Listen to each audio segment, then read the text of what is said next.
사도 바울의 1차 전도 여행에 대해서 말씀을 드리겠습니다. 사도행전은 믿음의 사람이 어떻게 살아야 하는지를 잘 배울 수 있는 책입니다. 예수님께서 부활하시고 승천하신 이후에 어떻게 교회가 세워지고 어떻게 믿음의 사람들이 주님을 섬기고 또 믿음의 삶을 살아가는지를 생생하게 보여주고 있는 역사책이 사도행전이기 때문입니다. 사도행전을 보면서 우리는 믿음의 사람은 이렇게 살아야 되겠구나 하는 것을 배울 수 있기를 바랍니다.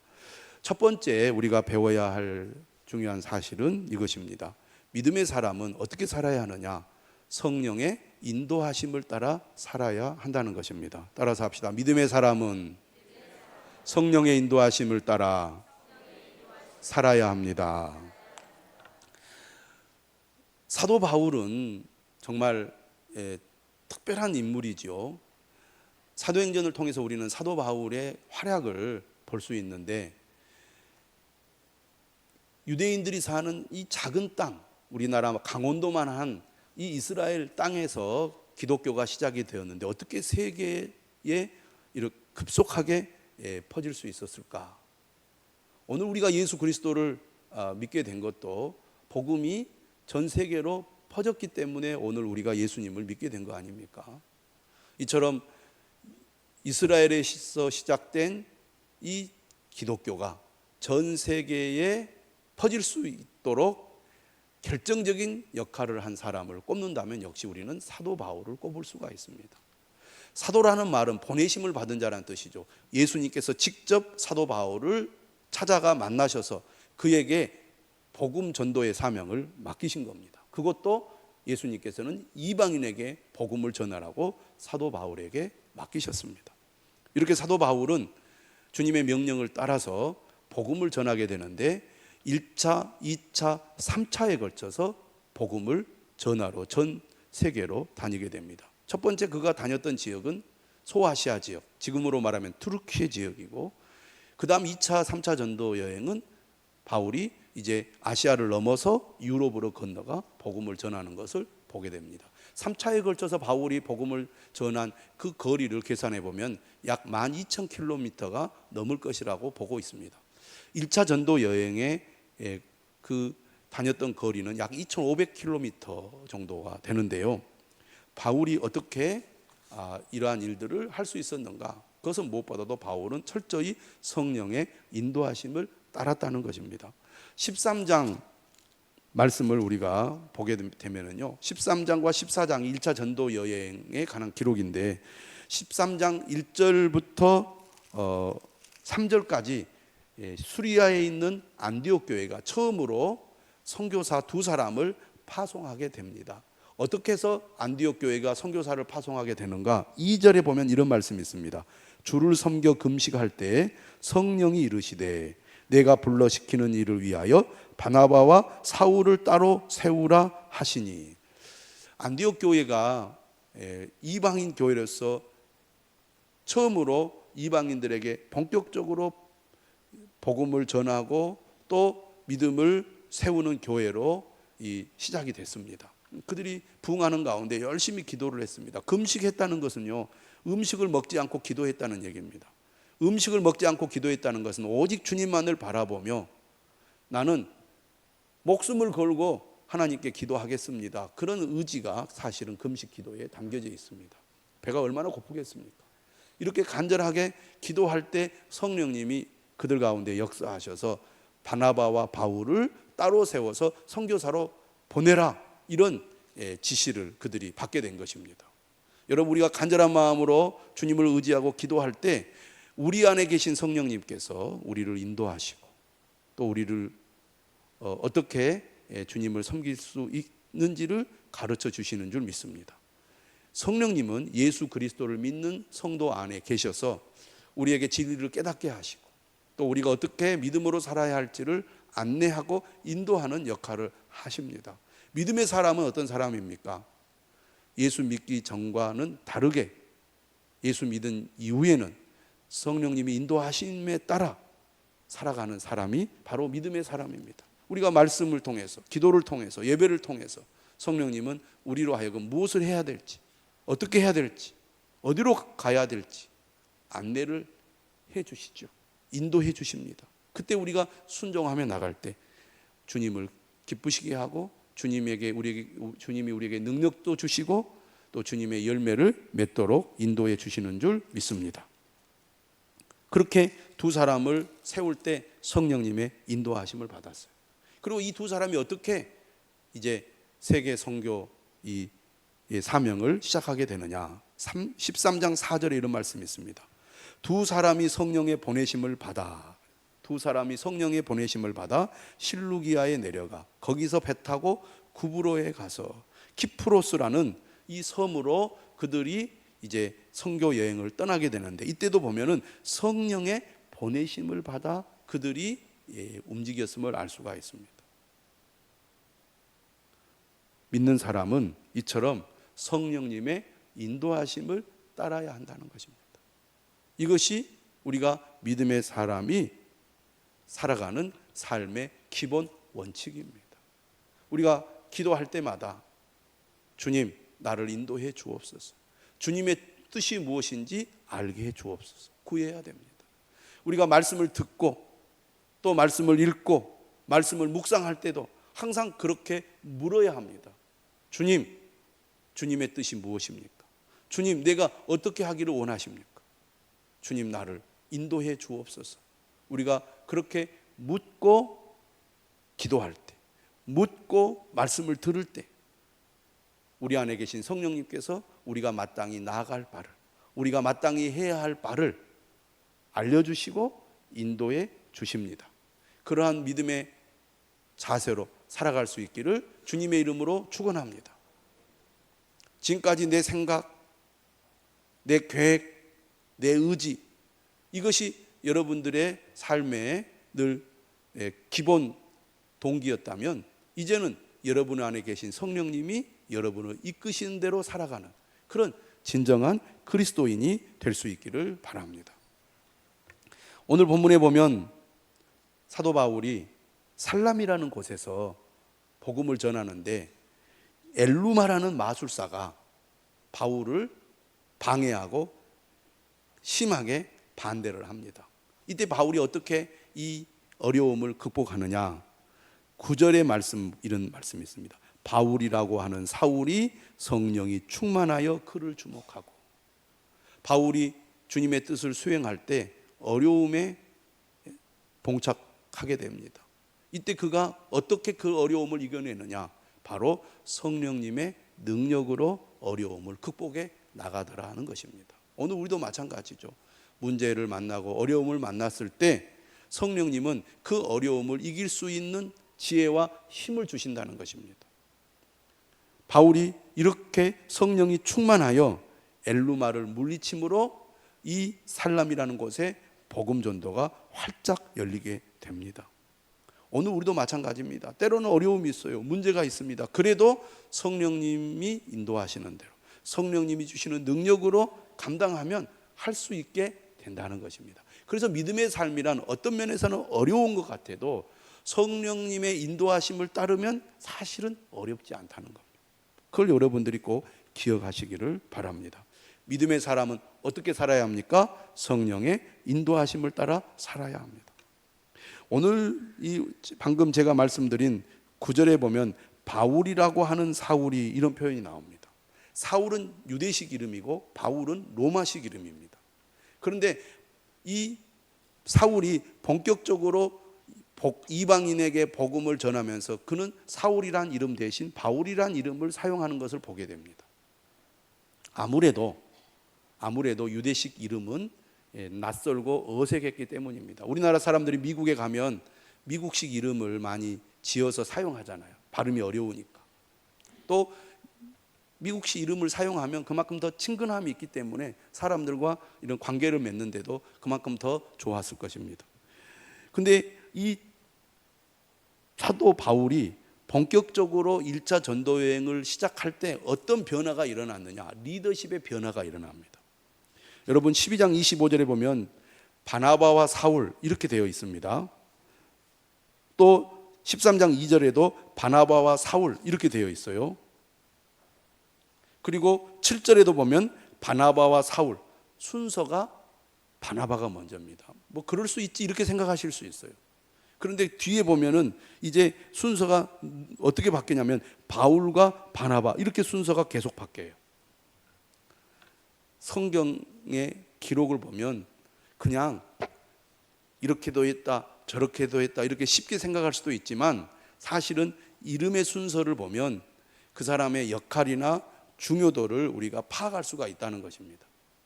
사실 바나바가 바울을 데리고 왔습니다. 사실 바나바가 바울을 세우고 어떻게 보면 돕는 자로서 역할을 수행했다고 볼 수 있습니다. 그리고 사역을 이 선교 여행을 시작할 때도 바나바가 바울을 사실은 이끌어서 이 선교 여행을 시작했다고 볼 수 있어요. 뭘 보면 또 알 수가 있느냐면 이 1차 전도 여행을 할 때 바나바의 생질인 마가 요한을 데리고 가거든요. 그러니까 시작할 때에 주도권은 누구에게 있었느냐? 바나바에게 있었다는 겁니다. 그런데 사역이 시작이 되면서 이 리더십이 누구로 바뀌게 되냐면 바울로 바뀌게 돼요. 그래서 13절 이하에 보면 비시디아 안디옥에서 바울이 말씀을 증거합니다. 주로 메시지를 전하는 역할을 누가 하게 되냐면 바나바가 아닌 바울이 하게 돼요. 그런데 1차 전도 여행 과정을 쭉 살펴보면 바나바는 이런 변화에 순종하고 바울을 끝까지 돕는 역할을 수행하는 것을 보게 됩니다. 다시 말하면 성령의 인도하심에 순종하는 바나바를 볼 수 있다는 것입니다. 인간적인 감정으로는 내가 더 먼저 시작했고 내가 먼저 이 사역의 주도권을 가지고 있었고 또 나이도 더 많고 바울을 인도한 사람도 나고 모든 면에서 바나바가 주도권을 가지고 할 수 있었을 것이고 또 그래야 맞을 것 같은데 성령께서는 사역을 하는 가운데 바울을 더 중요한 역할로 맡기셨다는 거예요. 바나바는 그것을 알고 성령님의 인도하심을 따라 바울을 돕는 역할을 충실히 감당했다는 것입니다. 오늘 우리도 하나님의 뜻에 순복하는 자세가 참 중요합니다. 성령님의 인도하심을 따라 내 생각을 내려놓고 오직 주님의 뜻에 순종하는 그러한 사람이 믿음의 사람이 가야 할 길이라는 것입니다. 두 번째로 믿는 자에게는 고난이 따르지만 고난 속에서 믿음을 지켜야 믿음이 더 빛이 난다는 것을 배울 수가 있습니다. 자, 13장 14절을 한번 읽어보도록 하겠습니다. 13장 14절 자, 한번 읽어볼까요? 시작. 그들은 버가에서 더 나아가 비시디아 안디옥에 이르러 안식일에 회당에 들어가 앉으니라. 자, 한번 지도를 하나 보도록 하겠습니다. 예, 제가 뭐 여러 차례 이 지도 보여드린 적이 있는데 이 지도가 도대체 어디에 있는지를 먼저 파악을 해야 되겠습니다. 파란색으로 되어 있는 곳이 바로 바다입니다. 바다. 그 바다의 이름은 지중해입니다. 지중해라고 글자가 있는 그 윗 지역이 어디냐면 지금의 튀르키예입니다. 튀르키예. 발음도 어렵죠. 터키 지역입니다. 그리고 이 지중해라고 글자 오른쪽에 섬이 하나 나옵니다. 구브로라는 섬이죠. 키프로스입니다. 키프로스. 옛날에도 키프로스, 지금도 키프로스인데요. 이 키프로스가 어디냐면 바나바가 태어난 곳입니다. 여기에서 제일 먼저 1차 전도 여행이 시작이 됐어요. 그럼 바울은 어디서 태어났습니까? 바울은 길리기아라는 곳이 보이지요. 그 길리기아 지방의 다소라는 도시에서 태어났어요. 그러니까 바울이 사실은 태어나서 자란 그 중심 지역은 바로 터키라고 할 수 있겠습니다. 자, 안디옥이 나오는데요. 구브로 오른쪽 그 지역에 보면 위쪽에 안디옥이 보입니다. 길리기아 밑에. 여기가 바로 수리아의 안디옥입니다. 이 수리아의 안디옥 교회가 이방인 교회로서 사도 바울을 선교사로 파송한 교회인데 1차, 2차, 3차에 걸쳐서 전도 이 여행, 다시 말하면 선교사로 어디에서 파송을 받아서 가게 되냐면 안디옥에서 파송을 받아서 갑니다. 그만큼 안디옥이 중요한 역할을 하죠. 이 안디옥에서 출발하여 구브로 섬을 통하여 이제 밤빌리아에 있는 그 버가에 도착하게 되고, 거기에서 그 위로 갈라디아에 속해 있는 안디옥에 가게 됩니다. 이 안디옥을 가리켜서 비시디아 안디옥이라고 합니다. 수리아의 안디옥과 구분하기 위하여 비시디아 안디옥이라고 하는데, 여러분 지도상으로 버가에서 안디옥은 멀게 보입니까? 가깝게 보입니까? 예? 멀다고 말하신 분은 지도를 볼 줄 아시는 분이 예, 좋습니다. 이 버가에서 안디옥까지는 160km가 넘습니다. 뭐 지금으로 말하면 운전해서 160km면 그렇게 멀지 않죠. 그런데 사도 바울이 복음을 전할 때 주로 걸어서 다녔습니다. 배를 타고 다니거나. 더 이 애로사항이 뭐냐면, 이 버가에서 안디옥을 가려면 타우루스라는 산이 있습니다. 이 갈라디아 이 지방은 고원 지대에 있습니다. 약 1000m 정도 고원에 있는 지역이 바로 이 비시디아 안디옥입니다. 그런데 이곳이 이 타우루스라는 산이 무엇으로 유명했느냐? 강도가 많이 출몰하는 것으로 유명했습니다. 바울이 고린도 후서에서 자신의 그 고난을 설명하면서 강도의 위험에 대한 얘기를 합니다. 저런 데서 잘못 걸리면 강도에게 다 털리는 거죠. 목숨도 잃을 수가 있습니다. 이런 이 어려움이 지금 버가와 비시디아 안디옥 사이에서 있었던 거죠. 그런데 사도행전 13장 14절은 엄청 간단하게 기록을 하고 있어요. 버가에서 더 나아가 비시디아 안디옥에 이르러, 마치 옆 동네 놀러 가듯이 그냥 딱 이 간단하게 버가에서 비시디아 안디옥으로 갔다, 이렇게 기록이 되어 있는데, 학자들이 이제 연구를 한 거죠. 왜 바울이 그 주변에서 복음을 전하지 않고 곧바로 비시디아 안디옥으로 갔을까? 갈라디아서를 찾아보면 그 이제 이유를 어느 정도 알 수가 있습니다. 갈라디아서, 바울이 이 갈라디아 지방에 보낸 편지에 보면 4장 13절에 이런 말씀이 있습니다. 한번 들어보십시오. 내가 처음에 육체의 약함으로 말미암아 너희에게 복음을 전한 것을 너희가 아는 바라. 육체의 약함으로 말미암아 너희에게 복음을 전했다. 무슨 얘기냐면, 바울이 버가에서 몸이 심히 아파서 아픈 상태에서 지금 비시디아 안디옥으로 와가지고 거기에서 복음을 전했다는 말입니다. 그런데 14절 그 다음에 이렇게 돼 있어요. 너희를 시험하는 것이 내 육체에 있으되, 몸이 아프다는 거죠. 이것을 너희가 업신여기지도 아니하며 버리지도 아니하고 오직 나를 하나님의 천사와 같이 또는 그리스도 예수와 같이 영접하였도다.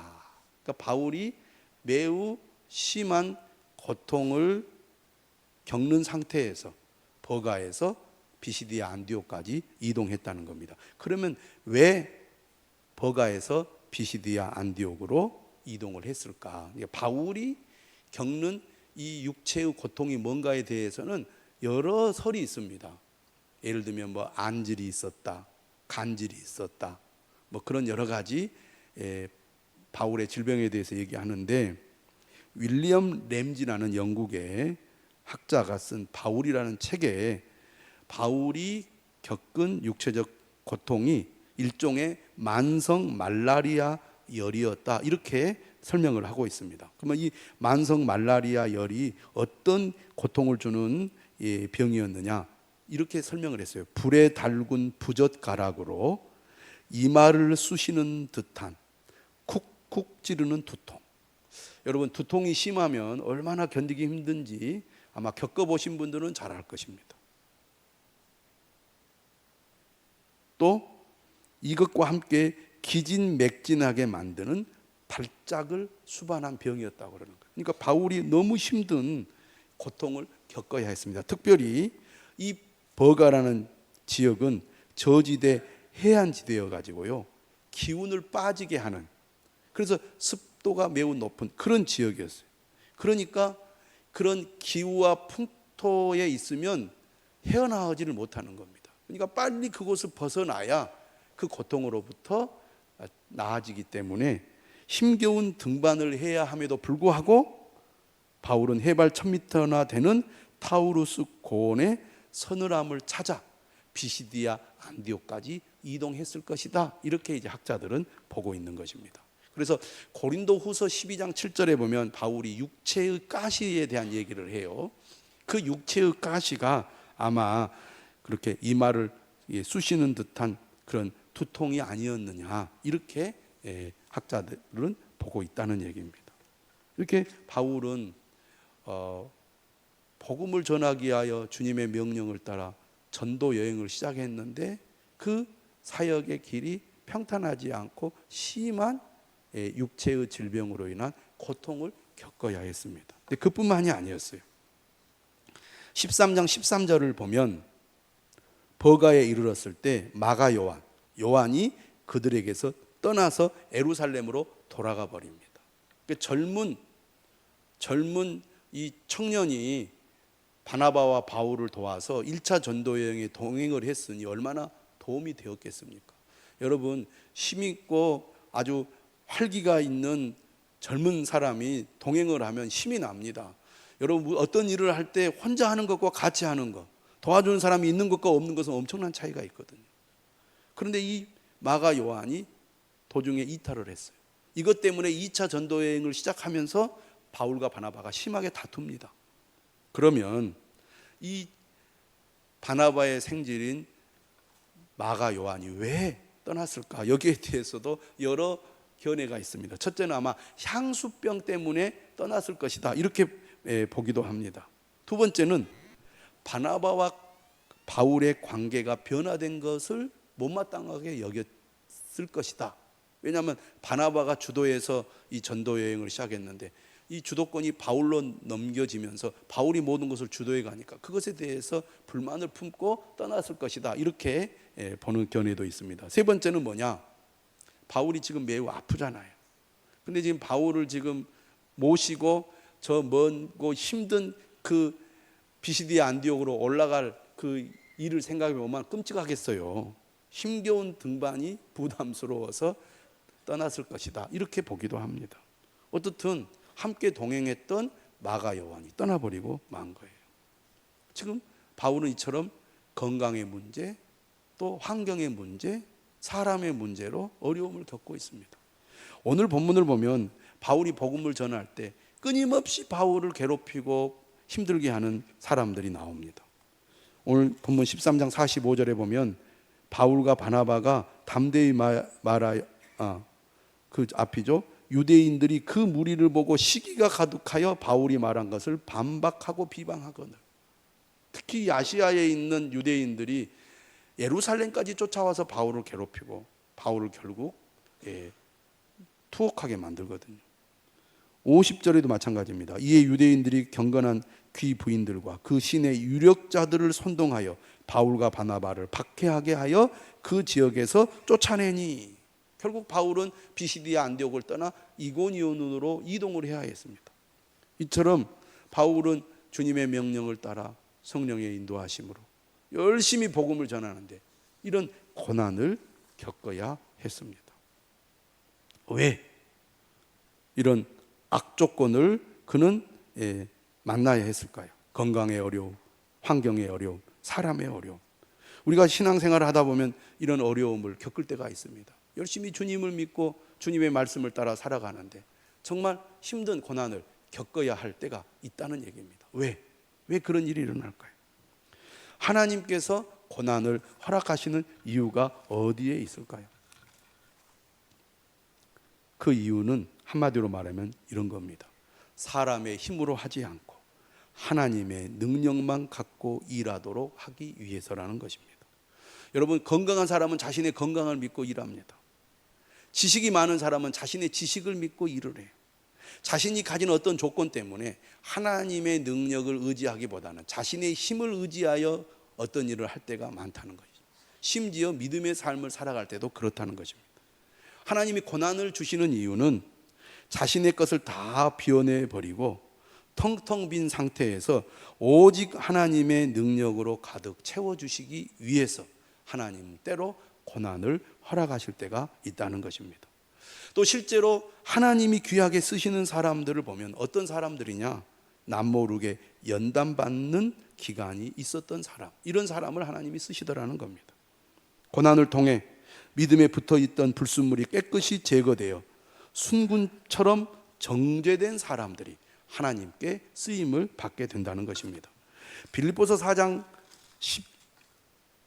12절 유명한 구절이죠. 이런 말 바로 바울이 하죠. 나는 비천에 처할 줄도 알고 풍부에 처할 줄도 알아. 모든 일 곧 배부름과 배고픔과 풍부와 궁핍에도 처할 줄 아는 일체의 비결을 배우노라. 이 말을 우리가 다르게 보면은 이런 내용입니다. 바울의 삶이 전혀 안정적이지 않더라는 겁니다. 여러분, 가난한 사람은요, 계속 가난하면요, 그것에 또 적응해서 삽니다. 부자가요, 어느 정도 생활이 안정되어 가지고 그것이 계속 유지되면요, 그것도 또 견딜만 해요. 그런데 망했다가 나아졌다가 또 망했다가 나아졌다가 그것처럼 불안정한 것이 없습니다. 바울이 그랬다는 거예요. 하나님의 은혜가 충만할 때가 있었지만 막 심한 고난으로 막 견딜 수 없는 어려움을 겪는 그런 삶이 반복되었던 사람이 바로 바울입니다. 그런데요, 이렇게 극심한 불안정한 고난 속에서 하나님의 능력을 체험한다는 겁니다. 사실 고난이 없으면 하나님이 내 삶 가운데 어떻게 역사하시는지, 능력을 행하시는지를 경험하기가 어렵습니다. 하나님의 능력이 필요하지 않는 상태에서 어떻게 하나님의 능력을 체험할 수 있겠습니까?